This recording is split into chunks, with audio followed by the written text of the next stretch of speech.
Welcome to the Security Weekly News Wrap-Up for the week of 12 April 2020. Show news, can you cheat your iPhone to recognize you in a mask? Or should you? Cyber insurance, hackers, and gambling. All this and more on the Security Weekly News Wrap-Up.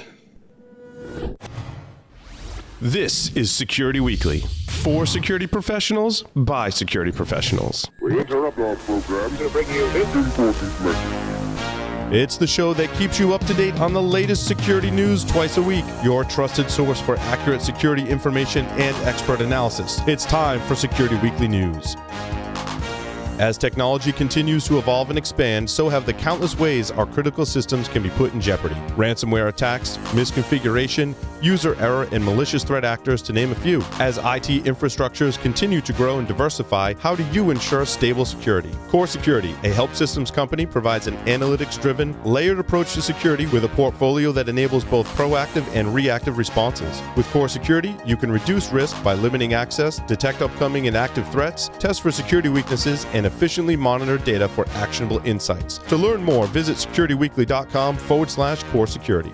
The question is simple. Have any of the systems on my network been compromised? The answer is harder than it should be. Enter AI Hunter. Active Countermeasures has automated and streamlined techniques used by the best pen testers and threat hunters in the industry to create AI Hunter, a network threat hunting solution that does the first pass of a hunt for you to identify systems that are most likely to be compromised and scores the results on a scale from 0 to 100.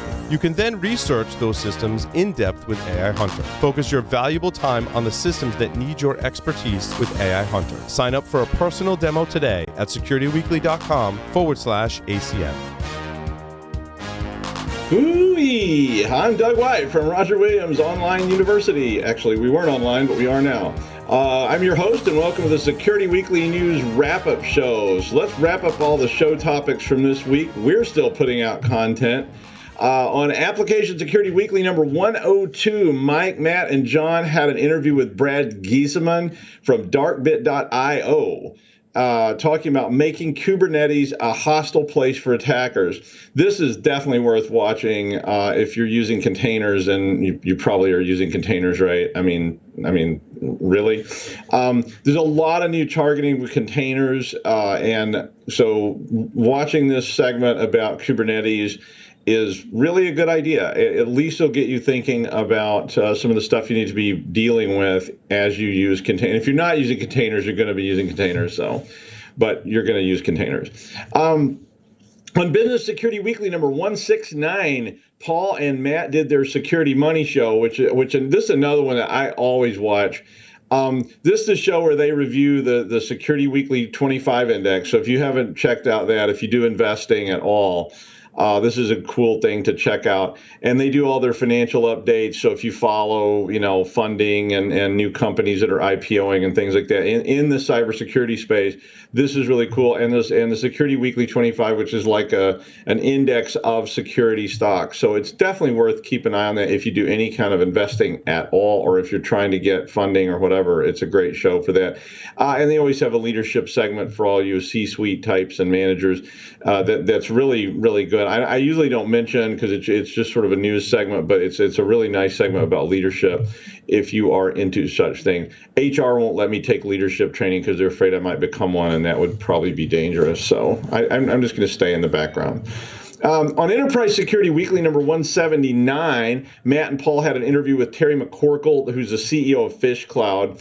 Again, this was a very, I think, current and important topic that they were talking about the struggles you face after you implement a phishing program. So, the assumption is no longer that it's like after you implement it, now what are you facing in your organization? A really, really timely topic there. In the second segment, they interviewed Tim Williams, the founder and CEO of Index Engines, and they were discussing the cybersecurity software market and how it was focused on preventing ransomware. So I think this was, again, these were just like bang, bang, bang, some very, very timely. There was a lot of really timely stuff. We're always timely, but this week just seemed like it was really hitting my buttons on things that I was thinking about or things that I was interested in. On the Security Weekly News, number 25, Jason Wood provided an overview of Securi, which is a credit card skimmer. And again, if you're interested in those kinds of things, it was an interesting segment to listen to. On Security Compliance Weekly number 23, Jeff, Matt, Josh, and Scott interviewed Jeffrey Smith, who's the managing partner at Cyber Risk Underwriters. And Jeffrey took on the role of the person trying to sell you cyber insurance, and the host played the part of skeptics. Which is a pretty intimidating group of skeptics if I was trying to pitch something. What is the role of cyber insurance in the cybersecurity industry? And this, again, very, very relevant topic. There were a lot of stories this week that they put up about cyber insurance. And so if you have it, even if you already have cyber insurance, if you're thinking about getting it or have been thinking, do I need it? A lot of really good stories there to check out. And finally, on Paul's Security Weekly number 647 last night, the mostly all remote crew, Paul was in the studio, I think, interviewed Magno Gomez, the director of sales engineering for Core Security, about pen testing to validate vulnerability scanners. And I really like this topic. I was excited to see that because I have done so many times. I've had clients come to me and they say, would you take a look at this vulnerability report we got from a pen test? I'm making air quotes if you're listening.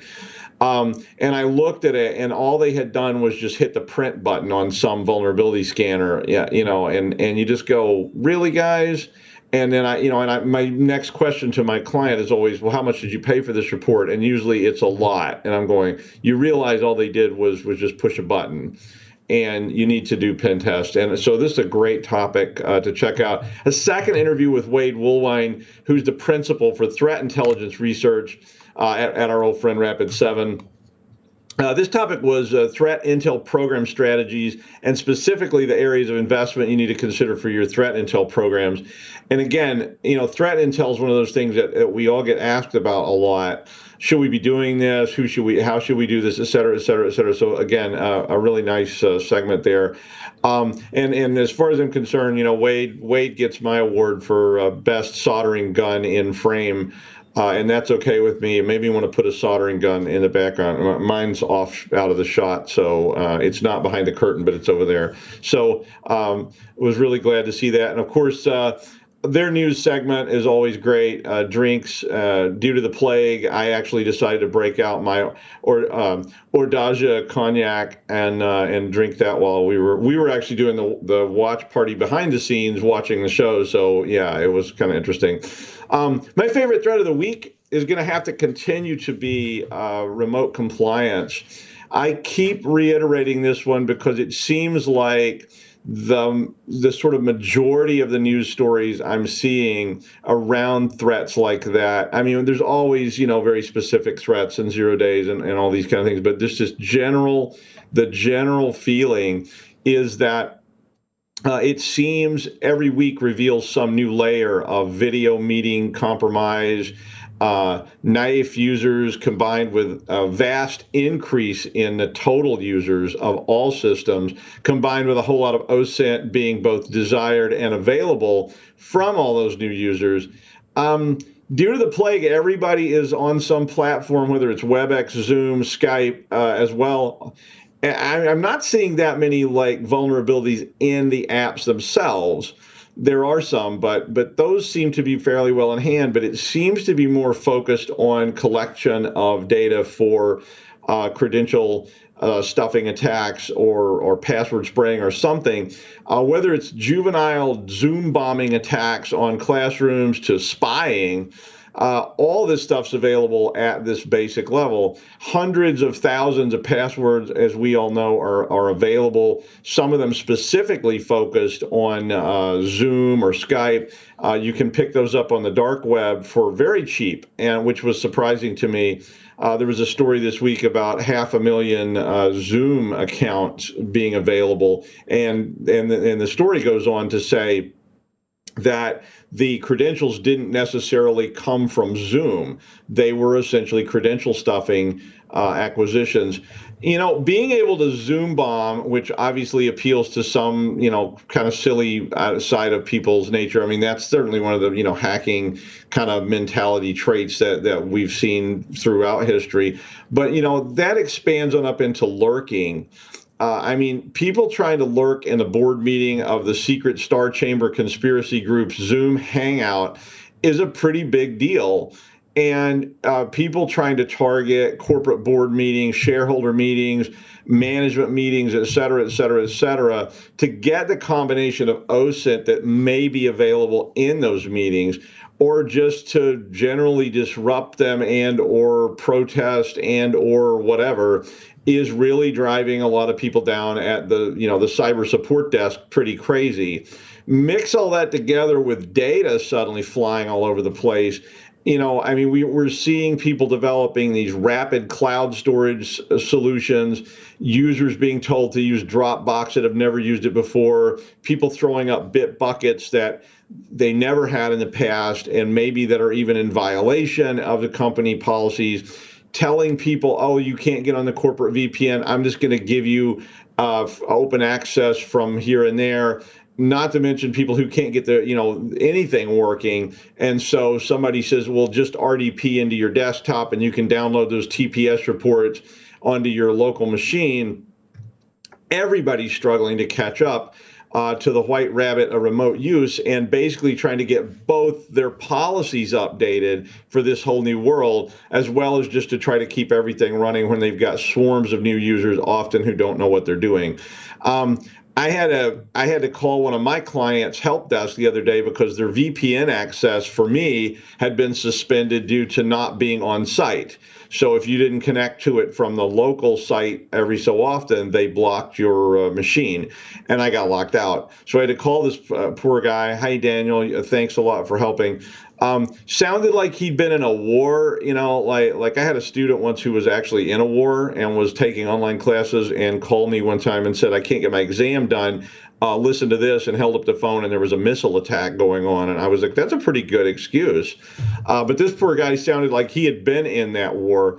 So please be nice to everybody trying to support all this, but also help where you can and try to have your security organization keep all this stuff up. And long-winded, but that's me. So now the top news from all the shows this week. Okay, this one is priceless.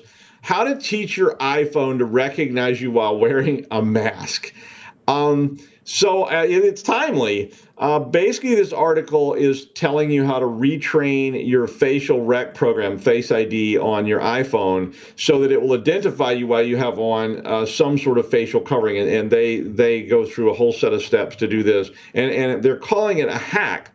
I guess in theory, the iPhone's not supposed to recognize you when your nose and mouth are covered up. So they're showing you how to get around that so that it will recognize you while you're wearing a mask. Now, I get it. Where I live requires a mask. So if you go out in public to the grocery store to get food, you're supposed to be wearing a mask to protect other people from being infected by you. So how are you going to use your iPhone if you have to lift up your mask? So essentially, if you lift up your mask, you're in violation of the executive order that is imposing masks. And I guess you're endangering your health. 10-Cent Security, who did this, provided all the steps in the article to show the hack, how you use a new mask, and apparently it works even with the latest iPhones. I personally think this is a bad idea for a bunch of reasons. When I've been going out, I have literally been leaving my iPhone in my pocket. Okay, boomer. But I'm doing that so it doesn't get contaminated. And I have to, I wipe it down anyway, but I've been leaving it in my pocket. I'm not taking it out and watching TV shows while I'm shopping for groceries in the store. But if you have to use it when you go out, if you use it to pay for things or whatever, I just use my contaminated credit card and use that. And I still have to touch the damn screen because they've got these, touch. Yeah, it's like, oh, but I wear a glove for that. But basically, if you take your mask off, you can get cited. So, you may want to plan ahead, and this article is showing you how to do it. I didn't really like the idea of circumventing the security features on my iPhone, but it's your call. Hackers are targeting critical healthcare facilities with ransomware during the pandemic. This article, among many others that you can find this week, indicated that there's almost continual targeting of various healthcare facilities, research facilities, etc.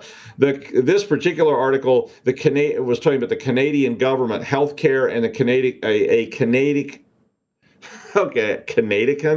Canadian medical research university, and they both got hit with ransomware attacks in March. Palo Alto went on to reveal that the U.S. Health and Human Services Department, 10 Genomics, Brno University in the Czech Republic, and Hammersmith Medical Research have all been hit with cyber attacks in just the last few weeks. Almost all these attacks were ransomware attacks. They were using CVE 2012-0158, which is a buffer overflow and list view. And that they did this by sending an RTF document named, and I won't read the whole name, and you can look at the wiki if you want to see it. The payload was EDA2 ransomware, or ADA. I don't know if they say EDA or ADA, because ADA is an old programming language. But basically, this story was just one of a lot we could have put up this week. Obviously, scared, tired, and possibly desperate healthcare workers are major targets for ransomware scammers. So, you may want to think about some of these kind of targeting tactics that are going on, especially if you're supporting healthcare. And wow, thanks for doing that, because that's a tough one. At the same time, Cyber News research discovered an exposed Maripost database that contained 19 million email IDs and a total of 95 million records. Because these records contained email metadata, it was possible to extract from the Maripost marketing client base the actual client's emails as well as the emails of their customers. So this was a huge leak. That, again, seems to be part of this sort of credential stuffing approach to being able to target and better target. They were not leaking passwords or anything like that, but they were getting all these emails so they could target them. And I presume that if this was collected, and it'll probably turn up on the dark web soon. At the same time, Zoom had around 500,000 accounts for sale on the dark web, and I put that story back up. These were validated Zoom accounts that were being sold very cheap or free. I presume this was targeted. I did not make a pun on purpose. If that's, I don't know, is that even a pun? But this was, more credential spraying where they were collecting information, validating it against Zoom, and then selling it for, or giving it away for probably Zoom bombing and lurking type threats. Russian state hackers were reportedly behind the San Francisco airport hacks last month. The attacks went after SFOconnect.com, which is a website used by SFO employees, and a second site, SFOconstruction.com, which is used by SFO Airport contractors. The hackers breached both sites by exploiting an Internet Explorer bug, which allowed them to steal the login credentials of employees and contractors. But, wait for it, apparently the stolen credentials were not the website credentials. They were the actual Windows credentials of the users, the username and the NTLM hash value, which can be cracked. These attacks were then tied to Energetic Bear, or it's also called Dragonfly, which is a group of Russians, theoretically anyway, Russian government hacking collectives that have been around for a long time, like 2010, I think. You may not be covered for a cyber attack, even if you have a cyber insurance policy. This is a very important story, and there's a whole pile of stories on Security and Compliance Weekly. I have mentioned several cases recently. There was one a couple of weeks ago that involved a lawsuit around things like this. This particular one was a case of an insurer refusing to pay up on a cyber attack that occurred back in 2017 on Mondelez. I don't know how to say that. It's a food company that owns things like Philadelphia cream cheese, and they own all kinds of stuff. but you probably never heard of Mondelez, which is probably how they like it. But they were hit with notPetya in 2017, and it took weeks and weeks to recover from the notPetya attack. And Mondelez indicated they lost over $100 million in their court filings. Their insurer, and they did have a cyber insurance policy, Zurich Insurance, refused to cover the loss. They called it a war exclusion. I don't know if you've ever read your insurance policy, but even your like auto insurance policy says that in their exclusion section, it says acts of war. So that means if someone attacks and a bomb goes off, your car insurance probably won't cover your losses. In this case, Zurich Insurance called the notPetya attack a cyber war because that was how it was described in the media. It was considered a cyber warfare attack, and they said therefore they didn't have to pay. So this landmark case is still working its way through the court systems, but if it goes through and they win, then it may be the case that more and more insurers will refuse to pay out on cyber attacks that are called nation-state attacks, or at least attributed to nation-states. So how long will this take to resolve? Who knows? I think the oldest case I ever worked on in civil court was around 20 years old, so it could be a while. But you may want to talk to your insurers about this because there's a large number of stories about notPetya. And like I said, Security Compliance Weekly had a whole bunch of articles about this very thing. I reported on 5G conspiracy theories on the news this week, and I wanted to reiterate what I said. Please read up on the science of this and avoid all this silly nonsense. Various conspiracy groups are reporting that 5G is causing everything, or that it's linked to everything from some kind of elaborate population control scheme to frogs being turned into gay frogs, from non-ionizing radiation and the wavelength of 5G. This is all a bunch of nonsense from everything I can find. Like most conspiracy theories, circular logic, which is the basis for so much of the conspiracy theory claims, basically generated a lot of angst.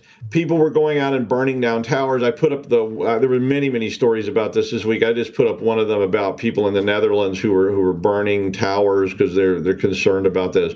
So before you leap and you go attack a harmless cell tower, calm down, read some peer-reviewed research, and maybe light one of those Gwyneth Paltrow scented candles or something, and just stop being silly. A study by the World Economic Forum called the Global Risk Report 2020 was released that indicated cybercrime is currently the second most concerning risk for global commerce for the next decade. Cybercrime was the seventh most likely risk and the eighth most impactful. I put a link to the full report in the wiki if you want to read it. The move from whatever cybercrime was, agrarian, to what they call an industrial age of cybercrime means that cybercrime companies now have help desks. They write custom software. They do life cycle development. They'll probably be hiring cybersecurity professionals soon to prevent them from attacks and so on. But all this positions cybercrime to be the third largest economy in the world by 2021. The report indicated that cybercrime may be a $6 trillion a year industry, which dwarfs any other annual revenue of all the combined companies in a country. Walmart's the biggest company in the United States. They have 500, I think it's 500 million or something like that in sale, or maybe it was 500 billion. I don't remember the number, but it's in the report. The most popular crime groups in the report currently were ransomware groups and DDoS extortions, which is no surprise. It's an interesting thing to read about. And finally, people will bet on anything. Literally, I've seen it, believe me. Las Vegas had never put much focus on gambling on esports. So this is sportsbook betting. But now with the shutdown, Las Vegas is kind of shuttered. We're all hoping that DEF CON and Black Hat still happens and we all get somebody to sponsor us to go. Hint, hint. Nevada's Gaming Control Board approved 4 esports series for gambling recently, which was allowing gaming sports books to take bets on Counter-Strike Pro League in North America and Germany, and allowed ESL Dota 2, I don't actually even know what that game is, and eNASCAR, which I don't understand, but I guess it's like virtually driving cars. I don't know. But this week they opened up gambling on League of Legends in North America and Europe, as well as Overwatch. So with all the analog sports shut down, then you got to get your bets down somewhere on something. Come on. And that is the news wrap up for the week of 12 April 2020 and the time of plague. Be sure and thank all those people that are working to do your groceries, make food, whatever, not to mention all the healthcare and public service people that are out there working. Be nice to them and do what you can to help. I'm Doug White from the already online cybersecurity program at Roger Williams University. We'll see you next week on the network that never shuts down, Security Weekly. Read the science and stay safe.